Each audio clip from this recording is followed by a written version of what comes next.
Hello and welcome to the latest instalment of the Rangers Women's Supporters Group podcast. I'm back this week and I'm joined by Car and Alan on a very beautiful Sunday. How are we? Good. It's good to have you back, Laura. Thanks. Alan? I like all that. Very good to see you back, and very much happier than we maybe worried we might be tonight. So all round a good day. Yep, absolutely. So we'll kick off with some transfer news that maybe came as a bit of a shock to us. Kirsty Howat leaving and going to Crystal Palace. We expected Joe to take one or two players maybe, but I don't think we've seen Kirsty Howat come in, did we?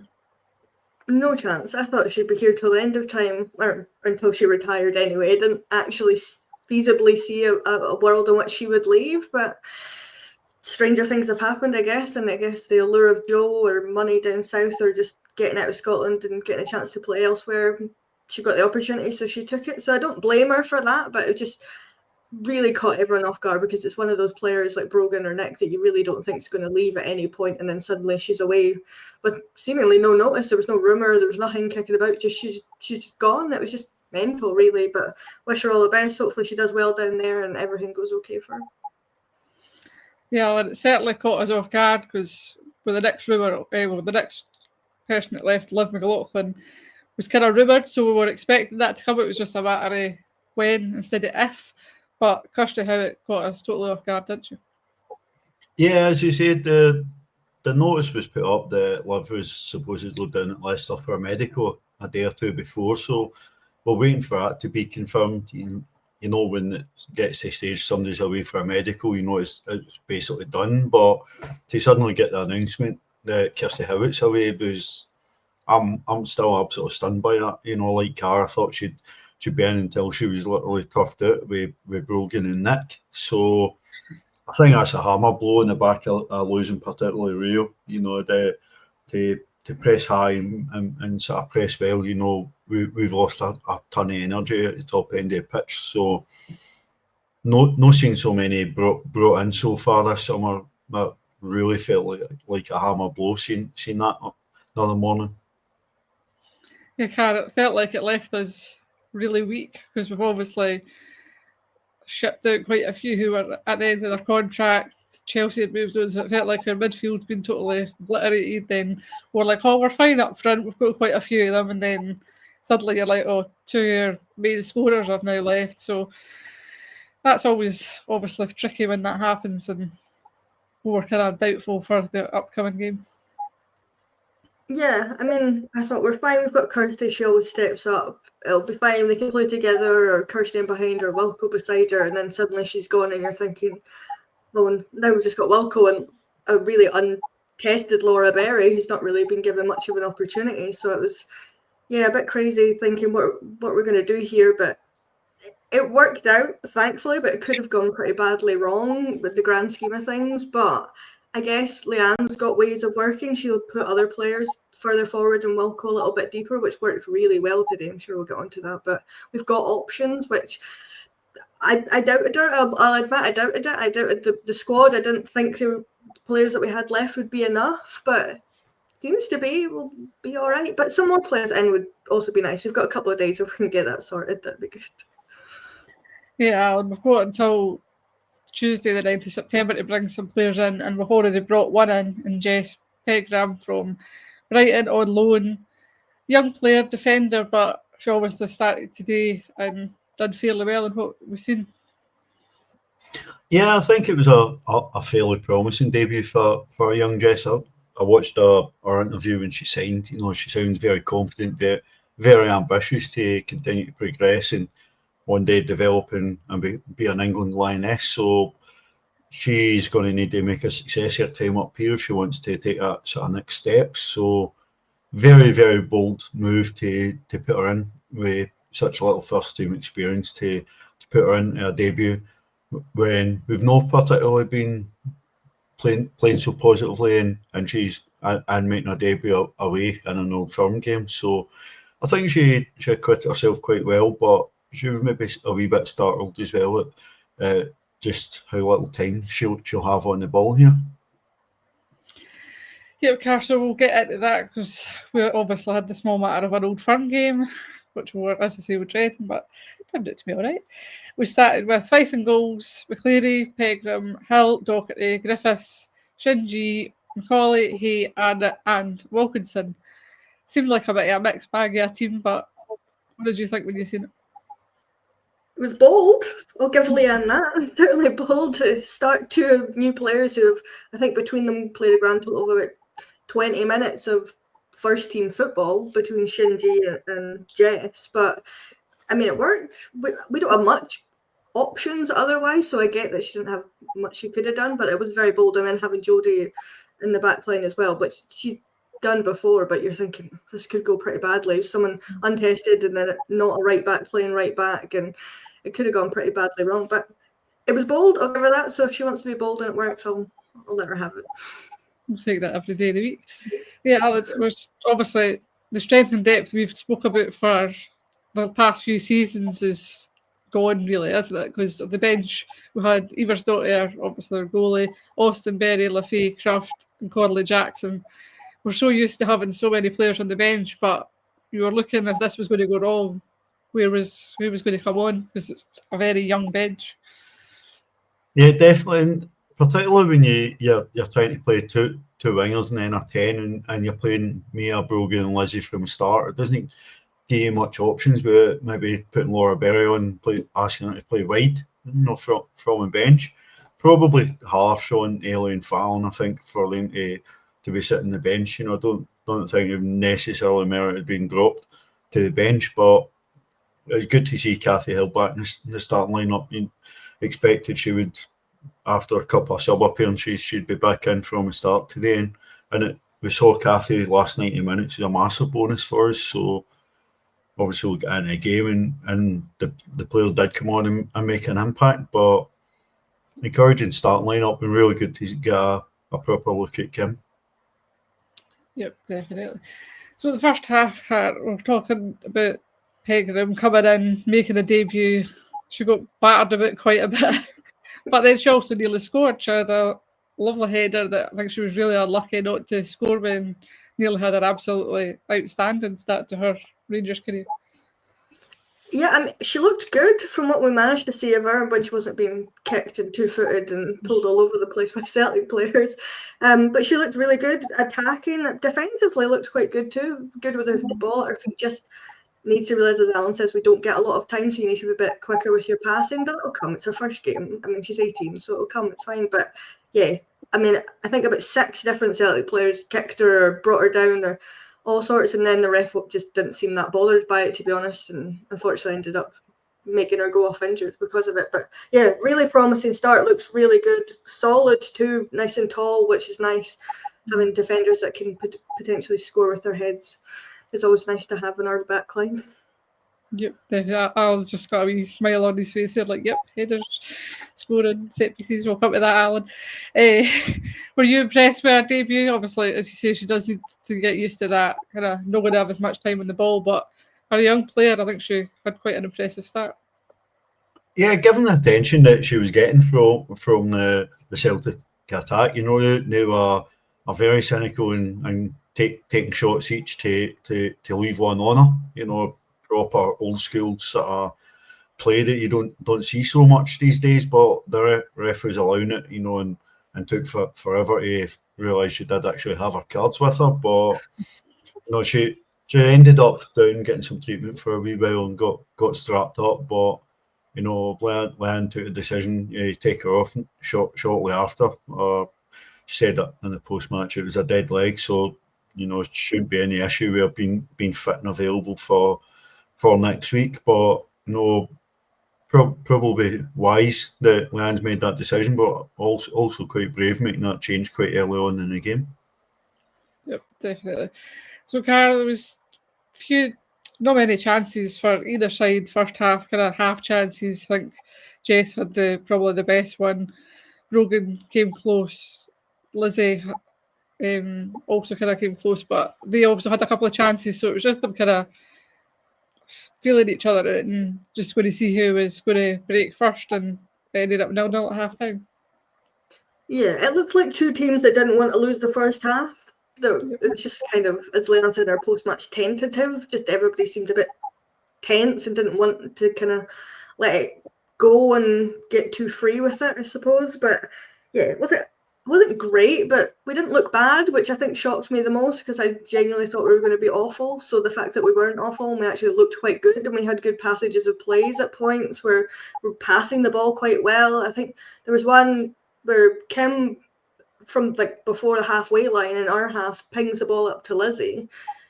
And Lizzie gets it, and I was like, that's incredible. I didn't see that coming today. So I was very impressed with our overall play, and we looked good. But as I say, just a bit tense and not maybe wanting to lose it. And they were the same, but they didn't. I think we had more chances than they did the first half. Yep, definitely. In the second half, like, Wilco dropped back a bit, Alan, and Mia moved further forward, which was quite an interesting change. And I think that was obviously something that Leanne and the backroom team have noticed, that Wilco wasn't being as mobile up front. And I think Mia's got that bit more pace to press their back line, which is something I think she's obviously picked up on. I think something we've mentioned before, you kind of run at their back line, there's always mistakes in them. So it was good to see Wilco kind of dropping back a bit and playing in a different position, and it paid off for us with our first goal. Kim played a lovely ball through to Wilco. She passes it across the box and Mia sticks it home and we go 1-0 up, as we often do in these fixtures. Yeah, I believe we might be unbeaten there, so long may that continue. But it's been brilliant that they've moved there because we seem to have a good record there and tend to score some very good goals. But I think that changed. We saw towards the end of the first half with Mia staying higher up and Katie dropping off, and Katie was getting really involved in the play, and more often than not was finding some dangerous passes, and she's went down the right hand channel, and Mia's been really, really smart with her movement and just slowed down, edge of the box as everybody's running in. Katie looks up, sees her, and just lays the ball into her. Mia's got acres of space because she saw the play develop, held her run, and first time finish into back of net, 1-0 Rangers, and what we love to see. Absolutely. Through there, the confidence just kind of grew with them. I think just after that, Laura Berry, May Cruff came on, Alice Griffiths went off, and Lizzie Arnott went off. Good game for the two that went off. I think Lizzie had plenty chances down that wing. Alice was fairly solid in the middle. I think the midfield looked a lot more solid with her in there, and obviously Kim had a really good game as well.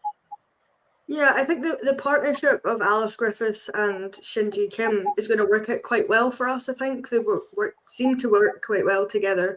And Leslie's always good. If you ping balls to her, she'll get down that wing and try and make things happen. So, yeah, excellent game from both of them. But the whole team did. So it was nice to see that when players were coming on to replace them, that they were having good games too, and it wasn't affecting the team too much, because sometimes you worry that you bring players on, it kind of slows it down or causes issues. But there was none of that today, which was great to see. Yeah, the next big chance came to Laura Berry, which I really should have gave the card, but nobody. Alan. So she had a great opportunity, but she hits it straight at the keeper, and then I think there was another one. She kind of was running at the keeper, flew over the top of her, and just typical Laura Berry style, just puts her shell about and tries to get on the end of things. Yeah, I think Laura's surprisingly suffering a wee bit of confidence issues. I think looking at her, I think she's got to be a wee bit more decisive, and she's maybe been caught in too many minds, particularly going late on the game. I think she was unlucky when the keeper saved, really, really good save. And I think Laura's done more or less everything she should have done, and credit the goalkeeper who had a decent game for them. But couple of other times she's maybe running through and just needs to show that wee bit more conviction. I think maybe try to be too safe, too cautious, not lose the ball, knowing that we want to sort of see the game out and just kill the game. But I think Laura Berry's got it in a locker to be much more clinical. And I think when we brought her back last year, she was getting bits and pieces of games when we weren't playing particularly well, and no getting a run in the team when we're actually playing well. So I really think one of these needs to go in and just get Laura off and running. But she came on, put herself about, certainly contributed to us seeing the game out. just unfortunate she couldn't get her name on the score sheet and had a wee bit of gloss to the game. Yeah, definitely.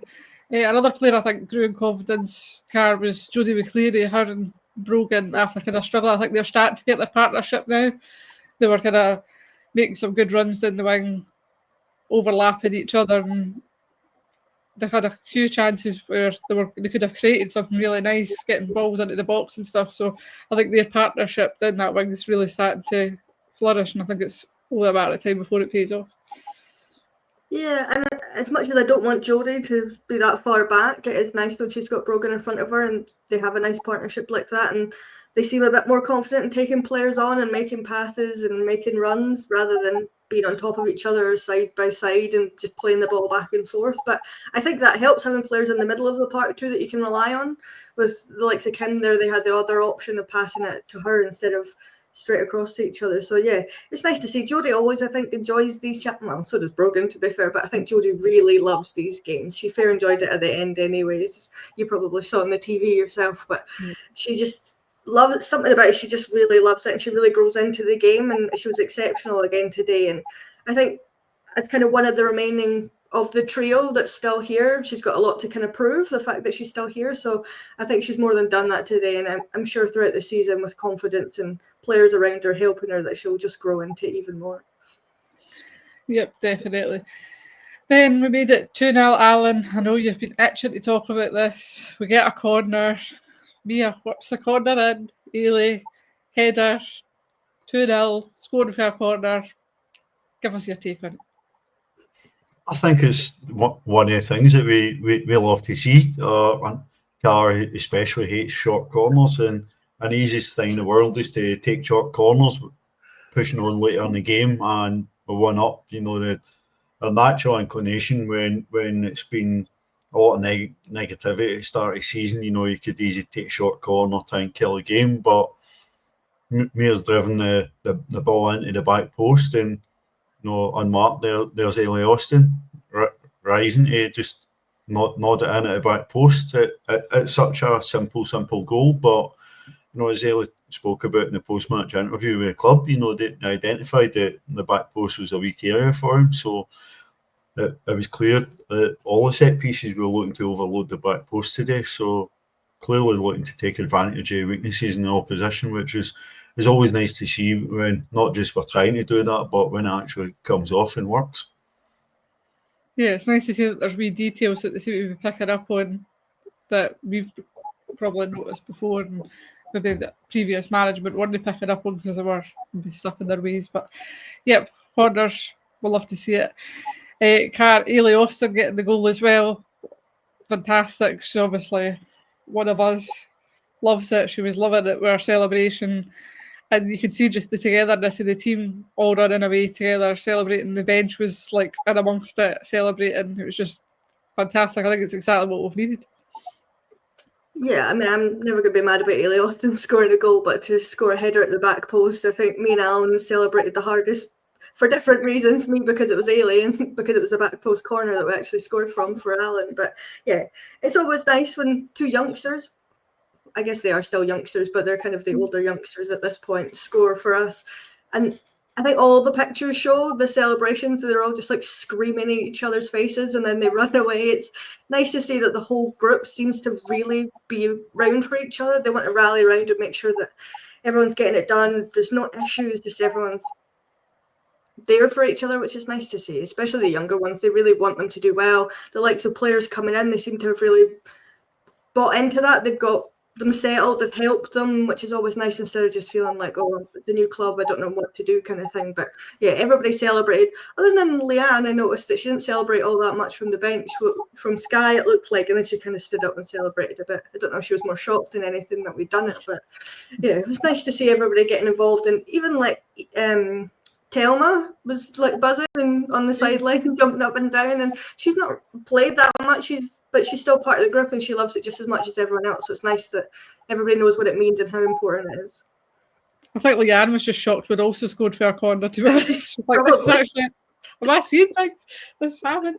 The Camille and Fallon came on. Mia and Wilco went off, I think, more than anything, to give them the applause for how well they'd played Alan. But obviously good that we're obviously using the bench, giving players minutes, and obviously we've got a limited squad, but they all need minutes, and that kind of finished up the game. They seen the game out and we won 2-0. Yeah, definitely. And Fallon was probably unlucky she never got on the score sheet. We had a lot of chances late on the game. We pressed high, we won the ball back, and just delayed the final pass a bit too long. If Fallon had been played in a wee bit earlier, ran on, I would have backed her to score. But we need to be smart with the squad, especially when it is small. We need to arrest players at every opportunity. We can't run players into the ground. We're particularly short at the back, so we'll have to be very careful with minutes. And we saw the damage it's done running midfielders into the ground in the last couple of years. So got to be a lot of workload on the wide players as well. So making sure there's a bit of rotation there will be massive to our season, and hopefully we'll see some reinforcements in the next couple of days, and I'll help that out. But as Carr says, the group really looks solid. It looks tight. They're all delighted for each other. Thought Tillman was going to burst into tears celebrating the goals. Warming up on the sidelines. She looked like it really meant a lot to her as well, which is great to see for someone that's been in the building for about 9 months. So brilliant to see. I think the celebrations for a second goal, probably a lot of relief just to get that comfort in the second goal. It's not often in these games we tend to get the 2-goal lead, so that'll have been massive for a group. Yep, absolutely. So, Car, a player of the match for you? I'm torn because I really want to give it to Hayley. I really want to give it to Hayley. She scored a fantastic header at the back post, but realistically, it should go to Shinji Kim. She was outstanding, unbelievable football player. For someone that's played, I think Demi worked out before the game, about 12 minutes of senior football for Roma, and has played, I don't even know how much she played for South Korea national team, but I believe had played. But for someone that's played so little senior football, she's an incredible, technically minded footballer who can see the pass, is smart with it, and it looks like going to be a really good player for us. So I think I will give it to her as much as I really want to give it to Ailey. So Ailey, if you're watching, really it's you, but I need to be fair. Al, would you agree with that? Yeah, well, I think you got to mention Ailey. She's come on after about half an hour into an Old Firm game to play in the back and settled in really well. Done really well. Took her goal well, but Kim was just on a different level today. I'd heard really good things about her. Apparently she seems to be really impressing in training. Everybody's really excited by what they see from her. A very technically gifted player, and it's just about getting her ready to be in the team. And obviously Liv moving on, made the decision a lot easier to blood her from the start today. But our range of passing was excellent. Our close control, our ability to turn and take the ball under pressure, turn and find space and see a pass. She doesn't seem to be overawed by the physical side of the game in this country, which is massive for somebody coming from a different league. So I think she was completely on a different level, and a very, very easy choice for player of the match. Yeah, I have to agree with that as well. She was phenomenal. Like, obviously, you have seen it at the game. I was watching it on the TV, and some of the passes, and the range of passing that she seems to have, I was like, wow, considering how little she's actually played, like, I think she could really be phenomenal, bordering on player of the season type levels for us if she can kick on and do really well and stay fit, which is obviously really important when we're quite light in the middle. But yeah, absolutely phenomenal. So that's a hat trick for her already. Up next, we've got Partick Thistle at Petershill Park, 1 p.m. on Sunday. Car, do you make many changes to that team, or do you just let them confidence grow and kind of continue with more of the same? I think it depends how Jess's leg is. I don't know if you maybe just leave her out for the first half and start Fallon just to give her a bit of a rest, but then you're putting players in positions that they don't naturally play in, which is always very annoying. So if she is okay, maybe you do play her. I don't know, but I'd prefer almost Fallon to play over Jodie, and then if we can push Jodie a bit further forward would be nice, give her the freedom, but she's got, honestly, I'm just rambling for the sake of it. Probably the same team that starts, to be honest, unless we bring anyone in that's got a raft of experience that we can start from the beginning. But then, I say this with all due respect, it's Partick, and we should have enough to be fine. But it depends. If we keep the confidence that we had today, we'll be fine. And do you then potentially change the goalkeeper? I know Alan's going to be raging that I've said that, but she needs to get minutes somewhere, and it's realistically it's as good a game as any to give her a chance. But then it's probably a bad idea with how good Jenna. We haven't even mentioned how good Jenna was today. She was incredible today. Some of the saves she made, but she always shows up in these games. She's just outstanding in these games. But yeah, I think to cut my story short, I think you keep the same team that started. Really went round the houses there, Kat. I did, didn't I? Alan, what's your take on this? Anything to add? Possibly a bit like Carr. It might depend on who we bring in, you know, but that's something we can only wait and see by Tuesday night if we've added more players. See how everybody recovers from today's game, because it'll take a lot out of the players physically and mentally. I wouldn't change the goalkeeper, as Carol will not be in the least bit surprised by. Jenna did a really good game today. Makes people nervous when she takes a touch under pressure, you know, and then plays the ball. But that's how Jenna's been instructed to play. Or the managers would be on the bench going absolutely mental and then taking her out of the team. So she probably wants to have a word with one or two of her teammates who sold her short with some of the back passes today. But I think Jenna did a really good game, and I wouldn't expect any more 1 or 2 changes next week just to freshen things up.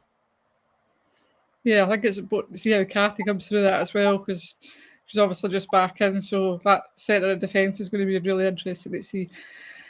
So tickets for them are sold on Fanbase, which was also the same as where Celtic's was, so we'll post the link on social media. I think it's also going to be on BBC Sports Scotland online, BBC iPlayer type thing, so it's available to watch there as well. But obviously, if you can, get along to Petershill to cheer on the team. Alan, you've done the score predictor, I believe. How did everybody get on this week? Obviously, only 5 games. We was only doing league games. SWPL Cup started for the SWPL 2 teams. So 14 points was a high score. Amanda Bryce and Bob McKenzie get 14 points. So good return for them. This week was the first time anybody's predicted the first goal scorer, with Mia scoring first. With 3 people predict that, but Demi keeps her place at the top, with Amanda Bryce chasing her quite hard, only 4 points behind now. Amanda better not be cheating and getting scores off Keith. Keith is retired as champion, and despite many attempts, has decided to stay retired for now, at least. Well done, Demi, staying up top there, all chasing you. Did you got a loan report, Alan? I did. Fairly brief. Queen's Park and Spartans had a bye in the cup, so they didn't play. So no games for Sophie Rutherford, Natalie Bandura, or Casey McKenna. Gartcairn beat Boroughmuir after extra time in the cup. Lucy Livy had their first start for Boroughmuir, played for 76 minutes. Rebecca Simpson was an unused sub for Gartcairn. Mia MacArthur did start and played 65 minutes, and Alba Stewart came on the 83rd minute. Obviously got a fair bit of game time with that game going to extra time before Gartcairn won. Lily Boyce wasn't involved today for Motherwell, but Sophie Black did start and played 90 minutes, scoring Motherwell's first goal as they beat Hamilton 4-1. Hamilton had Sophie Townsend played 90 minutes. So decent return for the players that actually had some game time. So good to see him get some minutes and a couple of wins under our belt as well. Ideal, that's exactly what we want.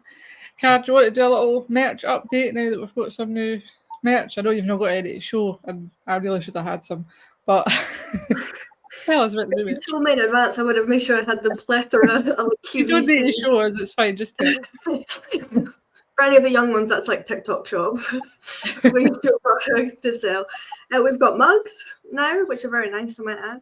That's Laura's Oh, I can handiwork. show you that. You can show you the mug. There you go. Oh. We've got badges, which a lot of people purchased today, which is always nice to see. I'll make sure I have change next week because that was a bit of a scramble to make sure that I had cash because I don't really have cash on me, but got there eventually. We've got gibbets still for your Crocs, your wee Croc charms. We've got scarves. We've got plenty of scarves if anybody's interested in scarves. What else have we got, Laura? Is that everything? Do we still New have hats. Well, the new hat, they're stunning, by the way. I love the new hats. Incredible. I hate it when it's cold, but I actually can't wait till it's cold enough to wear those hats again because they're stunning. That'll be the new hat of the season, I think. Exceptional work as always, Strips. Thanks very much. Right, well, we'll leave it there. Obviously, you can purchase the merch at games, but there's also a big cartel that is on their social medias and stuff. So go and have a look and see if you like what you see and buy it. We'll leave it there if we don't have anything else to add. No, all good. Let's just hope we have an interesting couple of days before our window shuts. Yeah, hopefully we've got about 5 signings to talk about next week because we need them. As always, thanks for joining me this evening. Thanks. Again, good to have you back. Thanks, Alan. We'll see you next time. See you all soon.